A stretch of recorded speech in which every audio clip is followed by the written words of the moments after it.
Oh, that was good timing. Good evening. Welcome to the Big Gunner Talks. I was about to say the wrong show name there, but today it's Big Gunner Talks. I've got Angelina on today. How are you doing today? I am all good. How are you? Oh, I'm living the dream. I'm living the dream, to be honest. I'm off work for 2 weeks now, so Nice. I've never been happier in my life. Um, so yeah, I've obviously invited you on. We spoke a little bit before as to reasons why I invited you on. But for those of us, or those people out there who don't know who you are, just give us a sentence on who you are. Exactly. I'm putting you on the spot today because I'm I usually talk too a easy lot. with One people. Yeah. sentence. Ooh. No, I know. You, as you said earlier, that you could talk a lot. So, Yes. but I'm gonna give you one sentence. Okay. Oh my God. I'll put you on the spot there.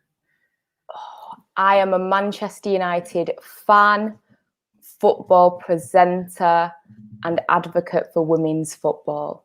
See, that wasn't so hard, was it? That wasn't difficult, but that wasn't so hard. it was a bit. I'll be honest. I can see you. I can see your brain ticking. Like, how can I make this shorter? So, where should we start? Let's start on how you got into this. How you got into presenting. How did you get into presenting? You know what? It was never initially on the cards for me. I always wanted to be a sports journalist. That's something that I have wanted since I was probably about 10, 11 years of age. I always had a plan and I knew what I wanted to do. And it was by chance that a good friend of mine, Jay Mottershead from Stretford Paddock, shout out to him because he basically gave me an opportunity on the channel to be part of their watch-alongs. And I was like, what, you want me to present a watch-along live for like a 90-minute game? Are you sure? Like, and you know, halftime and pre and post match was like, he was like, no, honestly, give it a go. And I did it. And obviously you're going to get people that criticize you in life, of course. But it was quite warmly received, and he was really happy with the work that I did. And it was from then that I started to find myself really comfortable in that position. And from then it just kind of took off. So I've always had that interest in working in football and in sport. But yeah, the presenting thing just kind of cropped up on me. And I think through other jobs, through interviewing people and talking to people, as I've said, I like to talk a lot, but I like to hear about other people's stories as well. So yeah, stuff like that has definitely helped. No, I mean, I wanted to, like I said, when I was young as well, I wanted to get into sports journalism, but I don't know, I'm just lazy. So I was just one of those people that just went and done loads of different things until I got onto sports science, and I sort of ran with that. And then I left London and I just have nothing left to do with sports science, which obviously is quite annoying because I've not just finished, but I finished my degree not too long ago. Now falling into this, which is just talking about football. Like, there's nothing. I can't imagine doing anything else other than this for the rest of my life. Like, this is what I want to do. So obviously I want to make it happen. So yeah, we're talking about role models and stuff. Who are your role models? Obviously, going to mention your mom, obviously, or your family. So just give us give us your role models. Yeah, I mean, I think definitely my family, you know, work ethic, you know, definitely from my mum. I think my grandparents, massive role models for me, and the reasons why I started watching football. You know, my granddad was one of these die-hard Manchester United fans with Manchester United on his glasses there, like super hardcore. My nan was like the biggest Man United fan. Ryan Giggs was like the son she never had kind of thing, like, you know, like, because he grew up in a similar area to where I'm from and stuff like that. So I'd definitely say members of my family, my closest family, 100%. Lots of different people I could talk about. And I think for me, probably growing up, regarding just a female, I'd probably say somebody like like Gabby Logan, just because she was really kind of like the only female face that you saw in football. And that's the thing, only. And as time's gone on, you see people like Alex Scott that is really kind of giving this, you know, she's really gone for it and she's thriving from it. I think definitely I would look at her as a role model. And as I've been kind of working more in women's football, I wouldn't necessarily pick a specific female footballer, but I just think women that are working in the sport and female footballers, as I've spoken to more and I've learned more about, you know, the hustle and how hard it is and the sacrifices that these women make, I think definite shout out to all the female footballers that I've spoken to and the ones that you know, you see on social media and stuff like that leave their homes and their families, they travel overseas, all for this dream to play this game that we all love. It's definitely inspiring. Yeah. So getting onto women's football, I actually have a women's football show starting this Sunday coming up. And yeah, it's just about obviously trying to get the exposure for women's football. Obviously, I can't do it alone. Obviously, there's going to be people trying to help. But it's just so hard. Like anybody that's watched, it's. I know it's a bit late, but you know, people actually started watching the Women's Champions League recently. Obviously, it's not on TV over here as much as it should be. And one of the things that people always used to say why they didn't watch women's football was to do with goalkeeping. And being a goalkeeper coach, I kind of understood a little bit. It was just, I think men always look for a reason to put down women in sport anyway. But did you watch the North London derby the other day? I've seen the highlights. I didn't watch the full game. Yeah, so the saves that the Arsenal keeper was making were just unbelievable. Do you think the game is catching up 100%. in terms of ability? Yeah, I think so. And I've heard those same criticisms in that the level's not good enough, the standard's not good enough, or it's not as good as men's. Yeah. But what do you expect when women playing football was banned? Like, let's not forget this. It was banned. Women were not allowed to play. And it has, even now, I would argue it's not being given the respect that it deserves. In that, what is the big deal? It is literally women playing football. They're not trying to compete with the men. It's not about men versus women. It's just about people being able to play the same sport on the same like, you know, like on the same level. Like that's all that people want. It's not like women are out here being like, oh, we're going to be better than the men. We're going to prove it. Women aren't interested in that. We just want the chance to be able to play football and to be respected for working just as hard as these men, if not harder, with some of the sacrifices that as women they have to make. So definitely, I think that now that it's being given more funding, and if we're being honest, it's being taken more seriously. Especially by clubs that have been very late to the game. I'm talking about Manchester United. I'm talking about Real Madrid. I'm talking about Dortmund, who we're still waiting on. You know, it's now that these clubs are starting to give it the respect it deserves, take it seriously, money is starting to be pumped into the sport. I think definitely things are catching up, and I think the skeptics will be very probably surprised to see just how quickly it catches up, I think.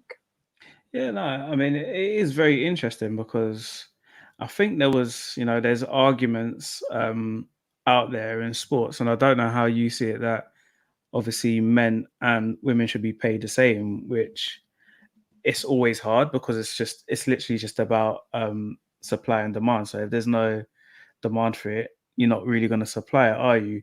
But in certain sports, I don't think that's true. If we look at, I know, say tennis, the pull for Serena Williams is as much as it is for Nadal or Djokovic or anyone like that. But in football, I think where people were getting the argument wrong is that they thought that they should be paid the same. I think international football, yes, 110%. Yeah. League football, it's a lot harder, but they should be paid enough that they shouldn't have to work. Like, what is 40 grand or 50 grand or whatever it is, say like for an average person living in London, each team should be able to afford that. Like, don't you think? Do you think they should? To be honest, yeah. But if we're being real and if we're looking at Yeah. it, yeah. I mean, I know every football club has been hit by COVID and the pandemic and everything, but for example, I look at my team, Manchester United. You look at how much money somebody like David De Gea's on. Take away, 5% of that or something. If you took a little percentage away from all of those salaries, all these weekly, it's not even just all these exactly yearly. It's his weekly salary. Yeah, it's his weekly salary. You can, you could buy yourself a beautiful house every week, essentially. Every week, yeah.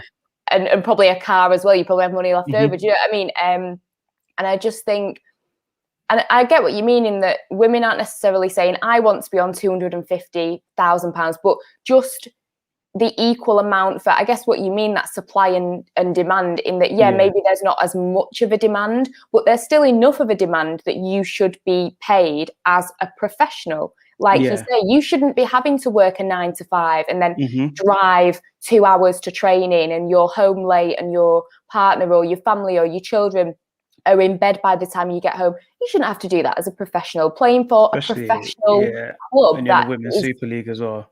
Exactly. And you're competing in some of the biggest competitions in the world.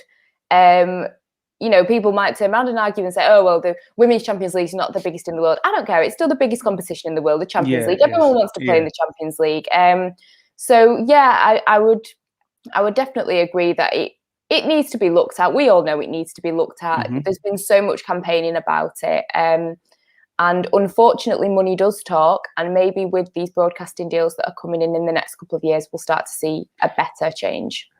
Yeah, I mean, even looking at that, when I actually broke it down and I looked at the money, I still thought this is still a bit skimpy, to be fair. And what I'm praying doesn't happen is that they use it as a gimmick. They use the women's game as a gimmick and don't just turn it into something silly, or try to turn it into something silly. I think what most, or especially the players anyway, or the fans, it's just that they just want to just see that it's treated the same as in terms of giving it the same promotion, like letting us know games are on. Like BBC don't tell us games are on. No. It's only because I literally, as well. I mean, I know it's not much they can do, but like the time of the Champions League game the other day was like 11 o'clock in the morning, and I'm like, how am I supposed to watch that? I have my iPad there, I'm working, I'm on the phones, and I'm watching it, and I'm just like, I know it happens in World Cups and stuff, but it's nothing to move that to 4 o'clock and let everybody watch it. Exactly. So I'm just hoping, I think we're all hoping that it gets treated the same. I'm gonna pull up a comment here. I don't know if you can see the comments, can't you? I've not had a full blown look, but I'll. But there's one for you. Thank you, Arsenal. I can see you're embarrassed. You know what? That's lovely, and that's good that One Football is an inspiration to people, and I'm sure that me and all my colleagues at One Football, that's a good feeling to know that people are watching your work and they're taking inspiration from it. Because I'll be honest, there are negatives that come with it. There can be a lot of hate from people and stuff like that. So to read the positive comments, it definitely leaves me feeling good. Yeah, and that's a perfect way to move on about that sort of social media hate and stuff. How much of it have you experienced? My fair share, I would say. I don't think it's as bad as other people. I am just very, very lucky that I have a thick skin. And I think being I was a mixed race child born into, I grew up in an area that was predominantly white.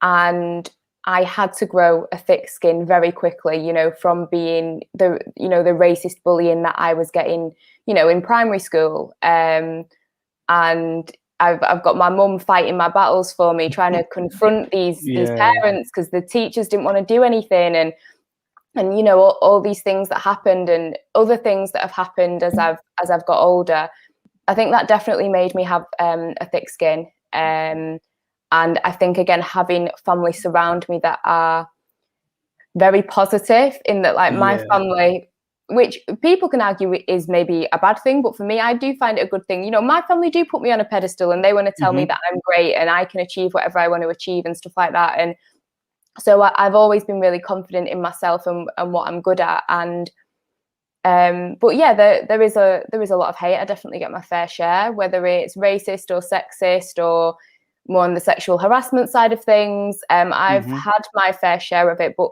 like I say, I'm lucky I have a thick skin. The thing that bothers me is that not every woman has a thick skin, and that's okay. But that leaves other people open to you know, feeling quite, you know, getting themselves into dark spaces about it. I think that's the point. I think that they shouldn't even need to have a thick skin. You shouldn't have to Yeah, have a thick exactly. skin, realistically. But you know, you're, as you say, you're lucky that you're one of those that do have it. Do you feel like, obviously, your color and your sex, did it hold you back getting to where you are? Because I don't think, in case you don't know, tell us where you work and what country you're in right now. So I'm currently in Berlin, in Germany, and I work for a company called One Football. But obviously, I got my degrees in England. I've started out my career in England. So yeah, and one thing I will always say about the company that I work for is that they understand that my stance on things. They understand, because I have had you know, racist comments. My first ever video that came out with them, it was, what's wrong with her skin? She looks like she's been tangoed. Because for all the mixed race people watching, I'm sure you can relate that sometimes the palm of your hand is a little bit whiter than the other side of your hand. So people thought I'd had a spray tan. Yeah. Is this still black? What's going on? And one thing I will say about my company is that they were very straight to it, and they were like, right, this isn't cool. We need to sort this out. But yeah, I've definitely been exposed to it, and I think being a female, being a mixed race female, it's definitely, sometimes you do worry if it holds you back, I would say. And there's another side of you that also worries. In current times, you worry if you're a box that's being ticked. Definitely. Yeah, I was gonna say that to you, because it was, obviously, you're talented. You wouldn't have been headhunted if you wasn't. You know, some people, they're headhunted because, say, they've got thousands of followers or whatever. But you're not really, not being rude, but you're not in that position being No, as we headhunted said because of it. before, I'm a bit lazy Yeah, on the social media. So so it's amazing. So I don't think for you that one was, but in the future, do you feel like you maybe that could be the case? Because I don't know, like, as much, I really hope it isn't, but you know, we alluded to Alex Scott, and she knows her football, but I'm just hoping that that's why they got her. Because I don't know if you noticed Sky Sports, that obviously last season, during obviously the George Floyd and stuff, things like that happened, and then all of a sudden, for a while, everybody was black. And I was just like, have you just done this to make yourself feel good? And then they've gone and changed their Soccer Saturday lineup as well, and you know, adding people like Clinton Morrison and stuff like that. And I was just thinking, it didn't feel natural. As much as I love to see it, I love Clinton Morrison, I love listening to him speak, and I love seeing everybody else on there. But is that a worry for you in the future, that you will just be just that tick box person? I think if you speak to any person, you know, that is like myself, mixed race, or any black people that work in the industry, I think you definitely are worried about it. I think that what you have to have is, you've just got to have confidence in yourself and what you're doing. And I think also companies in general, like, it doesn't have to be ticking a box. It can be upfront and be honest and say, listen, we've been slacking. We have not had enough diversity on our show, on our channel, on our website, for our brand, whatever it is. We need to do better. We recognize that, but we also want to hire people that are talented. So I think if people are honest about it, I would have more respect for people if they said, we've messed up, we need to do better. which is one of the reasons why we're approaching you. But we're also approaching you because we've seen you do A, B, C, D, and E, and we believe that you're talented enough and blah, blah, blah. At least then you're being real with people. Do you know what I mean? Rather than this facade of like you say, people popping up and there's no real explanation and you start to question things, definitely. Yeah, no, it is a bit crazy. And it's probably one of the reasons why I never took football coaching serious and why I haven't taken football coaching serious. Like I'm qualified to football coach, but I don't just want, as much as I love just coaching like the kids from around the area, I wanted to be working in academies and stuff, and I wanted to go further, but you just don't see it. You don't see it. So straight away that just puts your back up, and then you're like, is there any point to doing it? Some people can get past that. I personally couldn't get past it. I'm just like, what is the point? I don't see a black football manager in the Premiership. You know, or we hadn't seen one in the Premiership for ages until Wolves manager. It's going to come to me in a second. Wolves manager. I know. But yeah, I can see his face. I don't know why I can't remember his name. But yeah, it's just, you know, we've had like Paul Ince and John Barnes and Sol Campbell and people like that have little stints, but it's just, it doesn't seem to be taken serious. And then, you know, you get sort of Frank Lampard and Arteta, as much, like, obviously I support Arsenal, Ole Gunnar Solskjaer, and these people, Steven Gerrard, even as, I mean, Steven Gerrard's proved it was a correct decision, but these people have just been catapulted into the biggest jobs in the country, and for no reason. There's literally no reason why Arteta manages Arsenal. Obviously, I'm going to back him to the moon and back, but why is he the manager of my club? What's he done? He's never managed a team before. He hasn't even done like under 21s. Why is he the manager of my team? And for me personally, yeah, those things are still upsetting to see. But yeah, I mean, that's why it's important for people like yourself to pick up from where people like myself don't push. Like you've pushed and you're out there. So obviously, like you say, we've seen the comments that, you know, you're an inspiration for some people. And do you actually realize you are? Like, I know you don't like the word. You probably don't want to be seen as a role model, but you are. Does it surprise you? I think it will always surprise me because I'm a humble person. I don't really, as much as I have confidence in myself and my job and what I do and what I know and what I can do, I'm not one of these people that's looking in the mirror in the morning like, you're amazing, you're a role model for people. Like you know, that's just not who I am. I'm a very laid back person in that respect. So it's lovely to hear, and it's it definitely makes you want to, you know, it gives you that extra push, you know, maybe when you do have a down day and you're thinking, is this right for me? Am I doing the right thing? Or maybe you see a nasty comment and then you see a nice one of somebody saying, I watch your videos, I really appreciate all the work that you put into them. That type of stuff, you know, it definitely does help. And yeah, it is a nice feeling. I guess I'm just one of these people that's a little bit shy about it, maybe. Yeah, no, I totally agree. And yeah, it's just about being humble. And I think when people see that, it's what obviously would gravitate people towards yourself or people like you, because I think that at the moment, obviously, like we spoke about before we came on air, there's just too much people wanting to get into YouTube and things like that for drama. Obviously not mentioning any names, but it's just out there where it's just like, it just seems like people just turn up in the morning, or switch on in the morning and just be like, you know what, let me start some trouble today. Let me start a rumor that's gonna potentially end for the clout, that's gonna potentially end someone's career. For what reason? And at the same time, like, you just got to realize people got to feed their kids and stuff. And if this is, like, for me, this isn't my main job, so I'm not making no money off it. So if you ended me now, you ended me now. But there are people that this is their living, and I don't think people realize when they think, you know, when they go out there and just send these stupid tweets and stuff trying to end somebody, that you actually could be ruining someone's life by doing it. Do you like to stay out of drama? It's a silly question because I know you don't like the drama, but listen, how much does it get to you? Does it get to you at all?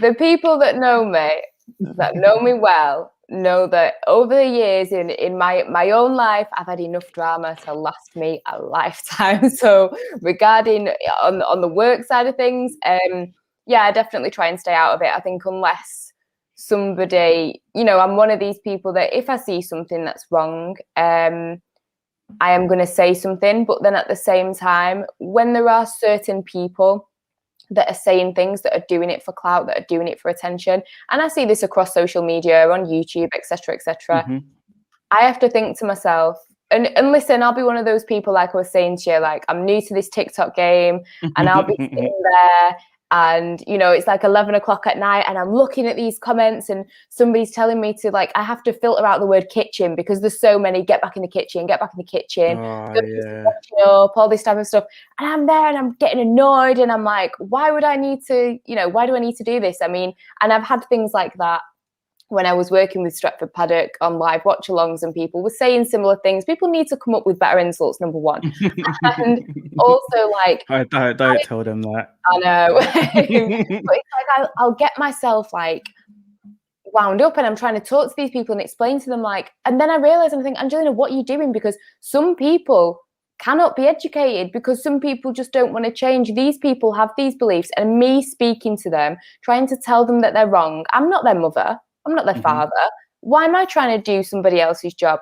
They clearly don't want to. You might get people that will be like, right, okay, I get where you're coming from. But 9 times out of 10 on social media, it's people that, like you say, they want to cause drama. They're doing it for the clout. They're doing it for the attention.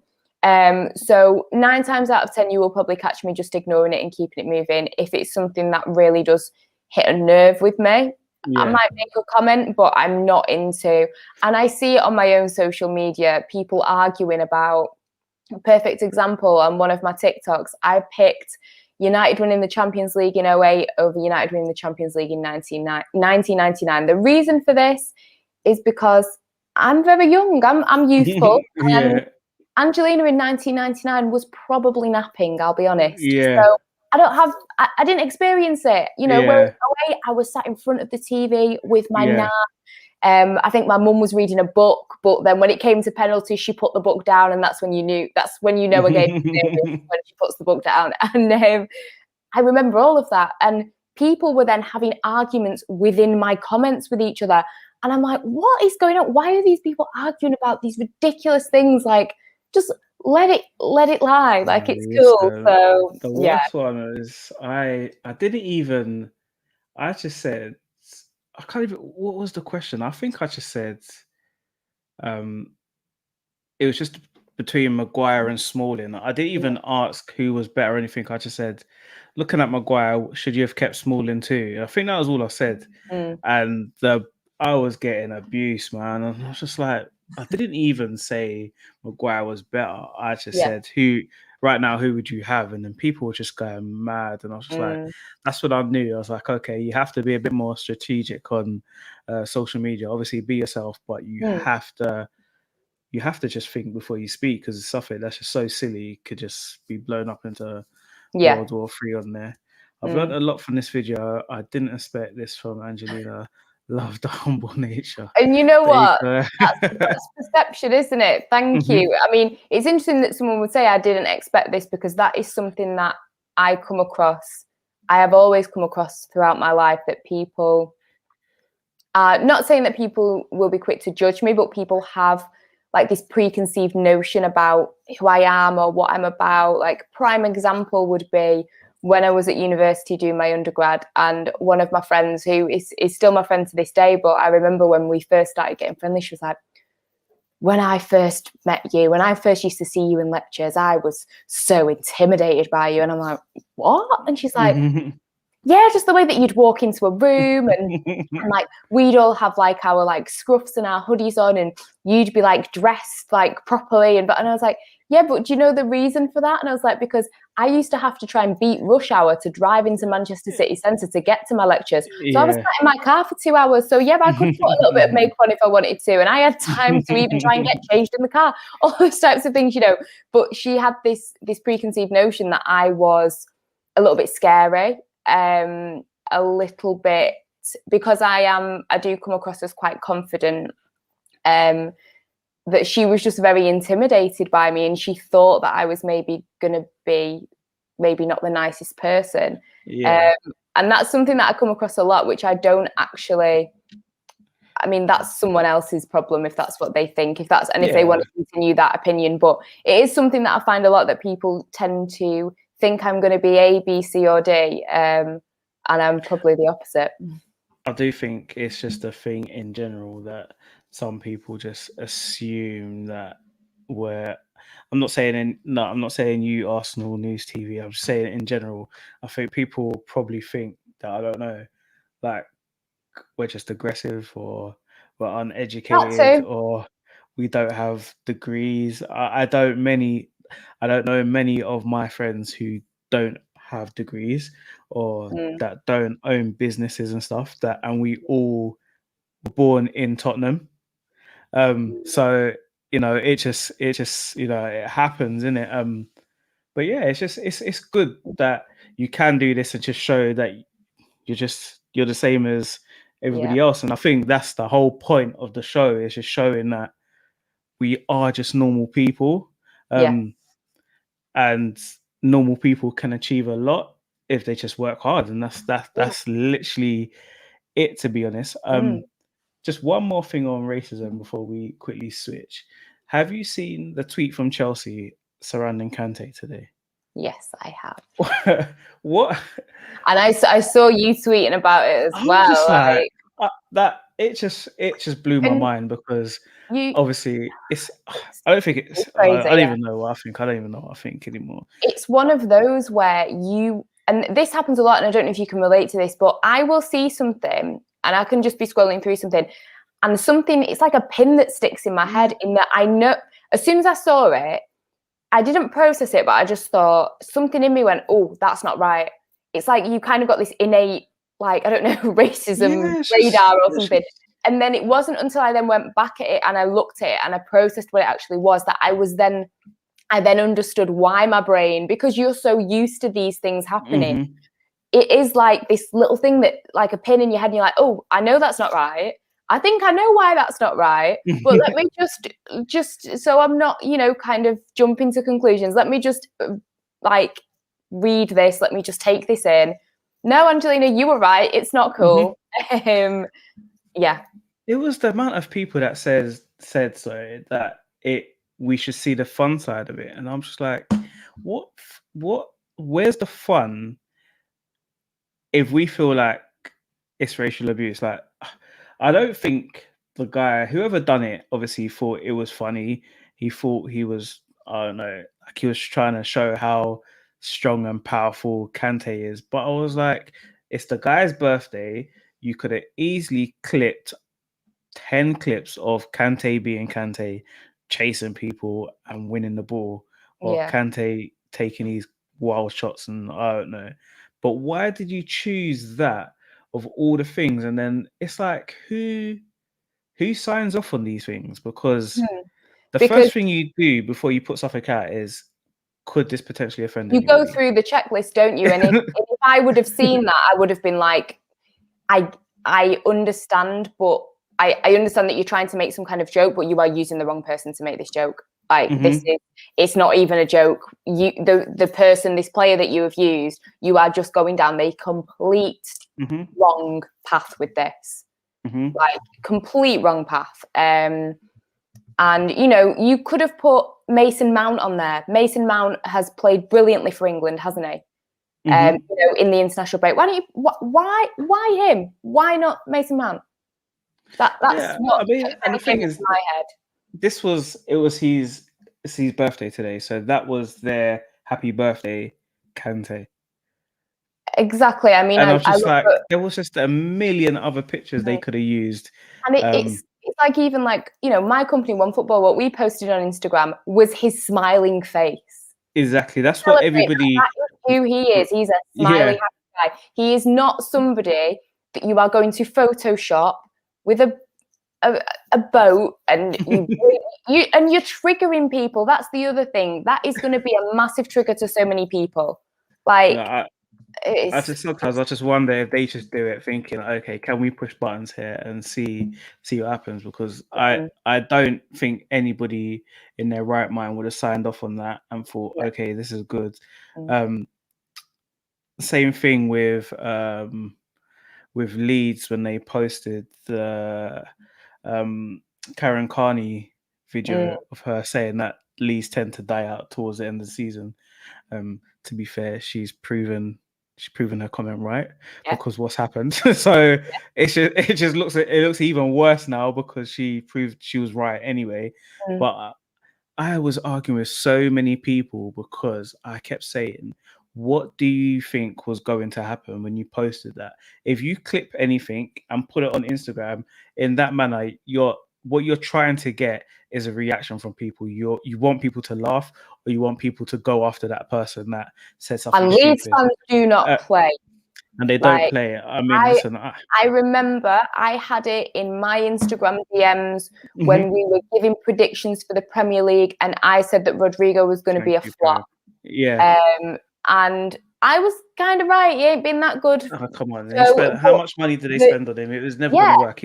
I don't even know if he scored 100 goals in his whole career. So it was the hate that I was getting. They were sending me clips that they'd made of, I think, maybe like the 3 performances that he'd had by that point for Leeds. Look at him. Look how good he is. Blah, blah, blah. And I'm Does he even play now, though? My opinion. Like, what we're doing is, I can definitely say Leeds fans don't play. So it's. I think it was probably the worst thing to be a woman and to be a Man United fan to post about Leeds.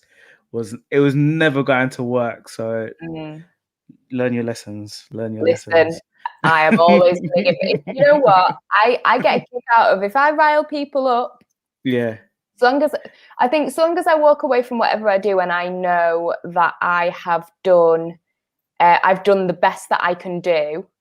Then if I rile people up, then it's fine. Michelle Kelly, super proud. Do you know who that is? Yes, I do. Okay, same last name as me, one of my relatives. Always supports on Facebook and Instagram, and always, so big love to her, and thank you for watching. Thank you for watching, Michelle. My real name's actually Michael, and I get called Michelle quite a bit. I had 2 emails today, randomly enough. I got called Michelle, and I'm like, okay, I'm just gonna take it because I'm good, bro. I don't know how many subs the way that has. I just wanted to have a quick look. Thank you for joining us anyway. Yeah. I'm gonna put you on the spot now. Okay. I don't know which way to do it. Give me your greatest Manchester United 11. Oh, greatest Manchester. And you know what? Loads of people have done this, and I'm like, it doesn't make sense for you to put people that you have never seen play. Like, it's happened so much, and I'm like, people argue with me about this person and that person. I'm like, have you seen them play? Because YouTube clips don't make no sense. You've never seen them play, so you don't put them in your team if you've never seen them play. Don't argue with me saying this team's better than this team if you never even saw one of the teams play. It doesn't make sense to me.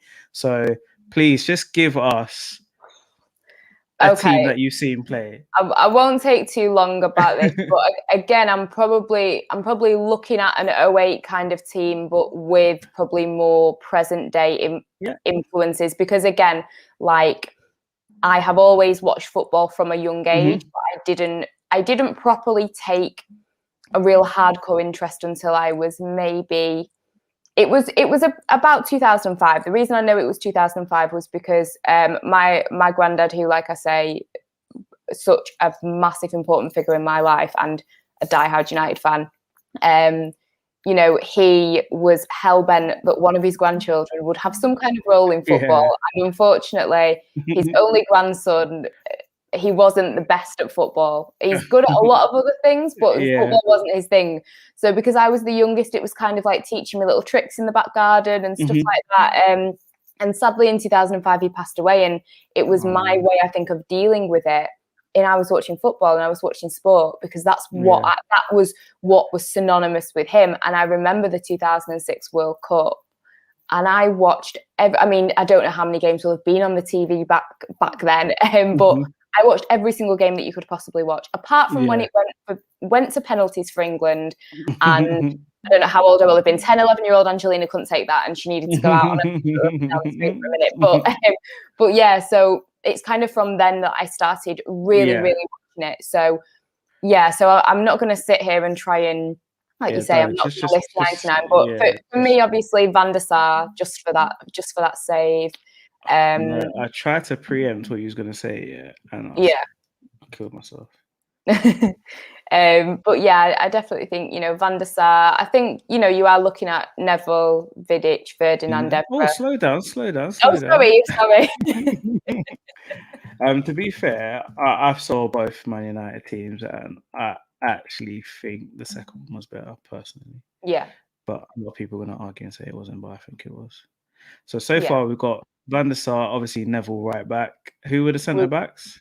Vidic and Ferdinand. You can't for current day Manchester United. You can't be. I can't. I'm sorry. I'm not going to be picking Maguire and Lindelof over those two, Emma. Let's be honest. Got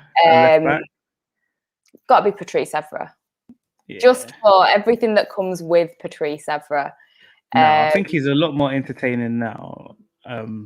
Now he stopped playing football. His videos just make me laugh. I mean, that's probably the best. That's the best back five I think Man United have ever had, in my personal opinion. Going into your midfield, I think it's a tough one. I know that I will be putting Bruno Fernandes in there, definitely, because he has been amazing. It's hard because I don't like always going for the conventional kind of players that everyone's going to pick. Arsenal team, I play like 4-2-4. Like I just want to make sure Bergkamp, Ori, and Ian Wright are in there. And then I'm going to say, like, I'm not necessarily thinking formation at the moment. I'm just thinking players. Somebody. And again, people are going to find this controversial, but when you're looking at more of a defensive mid, I know that recently people can criticise him not being the best, but I am going to go with Matic just because of the amount of time that he's actually been at the club in current time. And that he's a workhorse. Like, the guy does work. And I do think that he doesn't get as much respect as he deserves. You know what? If I probably sat here and really, really thought about it, I could probably think of somebody else. Yeah, that's why I would know. But whoever's coming into my head at the moment, I just feel like he deserves a lot more respect. Yeah, he's had his injuries, but for his age, he puts in a shift, and people don't necessarily realise he has got us out of a few sticky situations that people won't necessarily realise, because he's not the type of player that you're going to keep your eye on because it's Matic.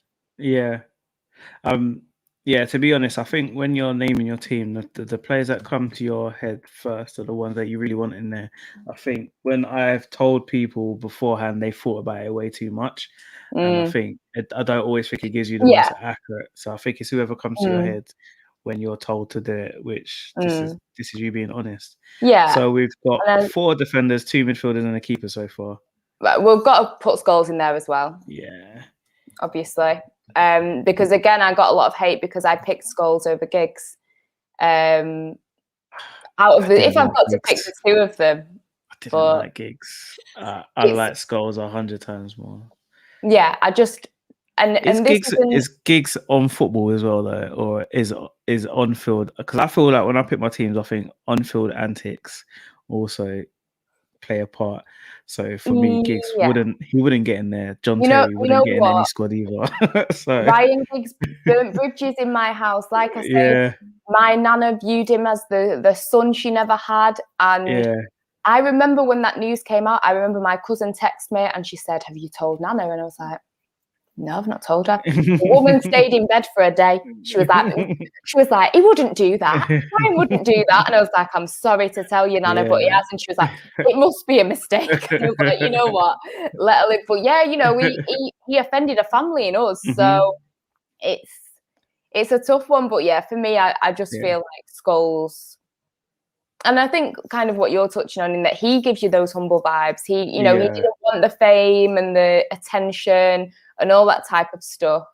And yeah, I'd have a lot of time for Paul Scholes. If I was to ever come across him, I'd have a lot of time for Paul Scholes. It's going to happen. Scholesy, please get in touch. I know you're watching. Yeah. Josh Definitely. I mean, obviously a player that has got to be in there is Cristiano Ronaldo. Again, I got a lot of hate because I picked Rooney over Ronaldo in a this or that thing that I did on TikTok. I got a lot of hate for it. And my reason is that sense, though. He's Ronaldo longevity. Is the greatest player of all time. Well, you can argue other people, but in this current moment, he is the greatest. I'm sorry. Yeah. But the consistency, he's not your average 36-year-old. And he has taken his career so seriously. And no shade to Wayne Rooney, but he didn't take it seriously. And had he have taken it seriously, I'm talking about those summer months, yeah, I think we would have seen an even better Wayne Rooney. And I just think that Ronaldo is I just think Ronaldo is a better footballer. And I think also, and a lot of people will hate me for this because don't get me wrong, Rooney is up there as a Manchester United. Oh wait, you picked Ronaldo over Rooney in a discussion. Yeah, I picked him. So no, but it's. I mean, I would have picked Rooney. Yeah. But for me, you've got to look at little things, and like I say, I always get a lot of hate when I say this, but you look at how Ronaldo exited Manchester United. From what we believe as fans, from what we've been told, obviously you never know what goes on behind closed doors. Ronaldo went to Fergie. I want to leave. My dream is to play for Real Madrid. Okay, understand. Can you give us one more season? Yeah. Yes, there was a bit of hype. Yes, there was a bit of talk and all that type of stuff. But whereas every other season, Wayne Rooney wants more money. Wayne Rooney wants to leave. Wayne Rooney hates United. All this stuff. All the stuff that with the circus that came with it, for me, I don't view that as being the most respectful to my club. That's just my personal opinion. I get not everyone will agree with that, but that's just I mean, that's just it's your prerogative. I mean, for Man United, I would have picked Rooney because of the length and obviously the records that he broke at Manchester United, but. Picking off Rooney versus the best player to ever have played football is it's hard, isn't it? So either or, to be fair.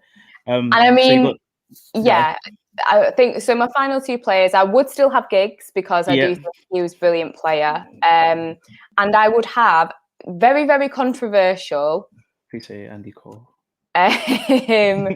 But I'm thinking back to. No, I can't pick him. I was going to pick him, but I can't because he really was dirty. Just for some of the star quality that we did see at times, Tevez did come into my head, but I can't because he did us too dirty. He did us way too dirty, and I can't. But there was just something about him sometimes. I think especially when he was playing with Ronaldo and Rooney, and I'd probably have to, I guess, maybe go with Rooney then. Yeah. Or would I maybe go with Marcus Rashford, having him more as a forward? I wouldn't be going with either. I'd be going with Van Persie. Or you didn't really see Van Nistelrooy though, did you? So that's a bit. No, I guess. But I guess you mention his name. I think Rashford is probably fair. Rooney or Rashford, I think, is fair. I would probably go with Rashford then. I've made an absolute. I mean, he feeds the kids, man. Exactly. You can't be mad at someone that feeds kids. Like I've really gone around the house with this. But yeah, I'll probably look back and I'll probably change it. I'll probably change Matic now I'm thinking about it. But that's who I'm going for at the minute. Yeah, no worries. I say, people are going to have a problem with it. So it's all right. I do have another show for you to come on anyway, and I'll give you time to think about your team this time. Okay.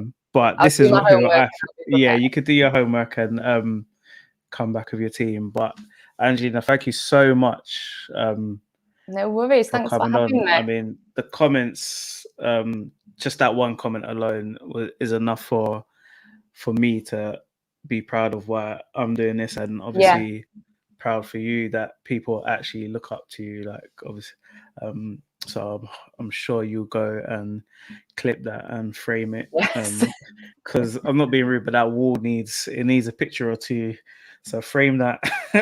Frame Definitely. that. Unfortunately, I don't think I could put nails through this brick to hang it up on this wall, but I'll find another no wall. nails.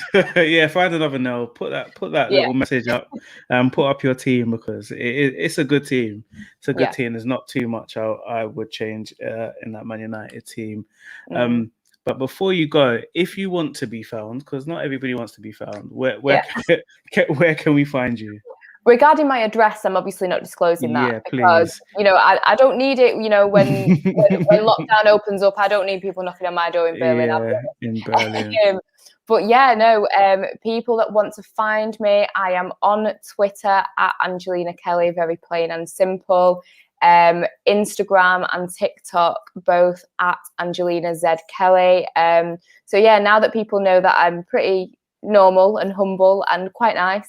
Yeah, if people do want to give me a follow, pretty normal, because I thought you were just going to end it at the pretty part, and I was like, what happened to you being humble here?